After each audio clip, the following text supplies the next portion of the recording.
A'udzubillahi minasyaitonirrajim. Bismillahirrahmanirrahim. Assalamualaikum warahmatullahi wabarakatuh. Alhamdulillahi wahdah. Wassalatan wassalaman ala man la nabiyya ba'dah. Amma ba'. Bab ke-12 dalam kitab Katatib Al-Quran fi Tajwid Kalam Ar-Rahman membincangkan hukum berkaitan sifat huruf.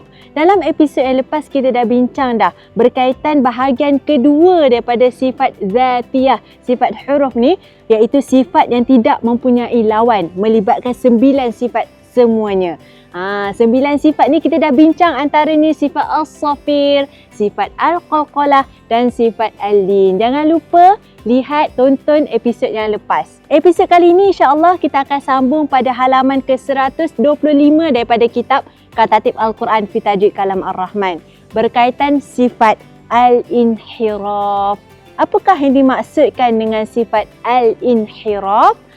Maksud dia adalah dari sudut bahasa, artinya melencong.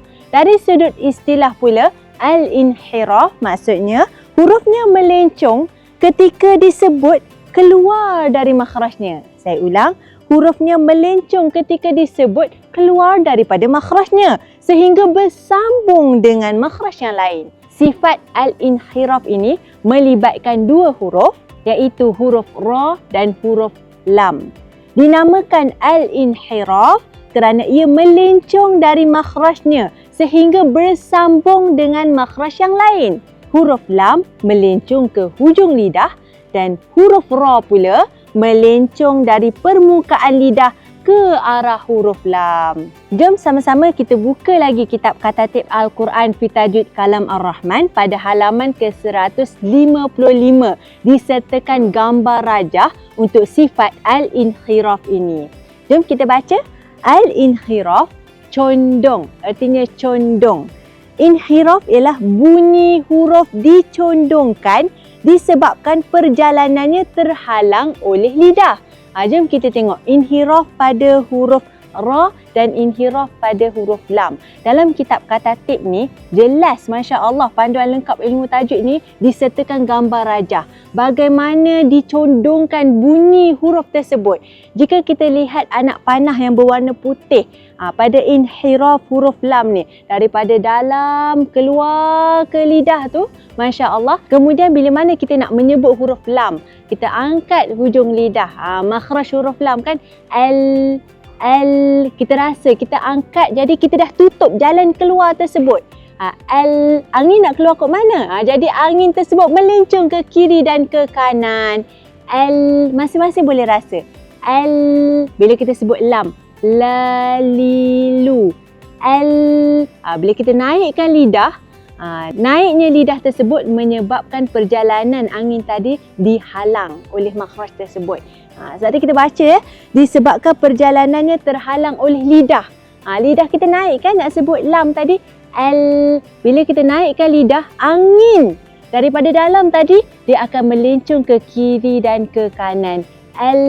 Jadi dia keluar melalui kiri dan kanan lidah. Itulah sifat al-inhiraf yang ada pada huruf lam. Dan kita boleh lihat gambar rajah yang ada dalam kitab Katatib Al-Quran fi Tajwid Kalam Ar-Rahman. Disertakan juga gambar rajah daripada hadapan mulut.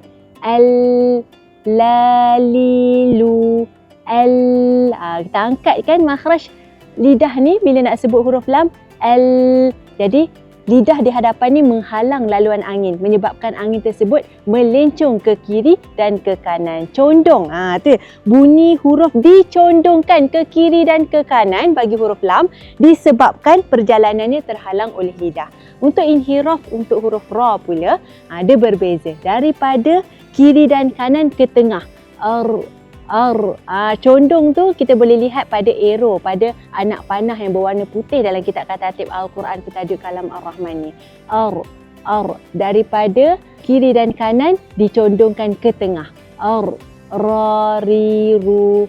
Jadi huruf yang mempunyai sifat al-inhiraf ini hanyalah 2 huruf sahaja, iaitu huruf lam dan huruf ra. Masya Allah. Nantikan episod akan datang, kita akan bincang pula sifat yang lain pada huruf-huruf hijaiyah, insya-Allah. Perkongsian ini saya kongsikan daripada kitab istimewa ini, kitab Katatib Al-Quran fi Tajwid Kalam Ar-Rahman.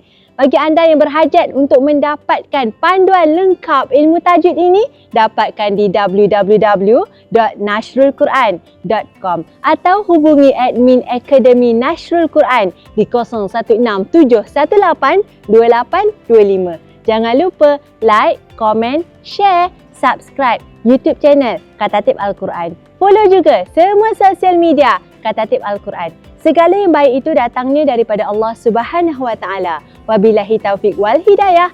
Wassalamualaikum warahmatullahi wabarakatuh.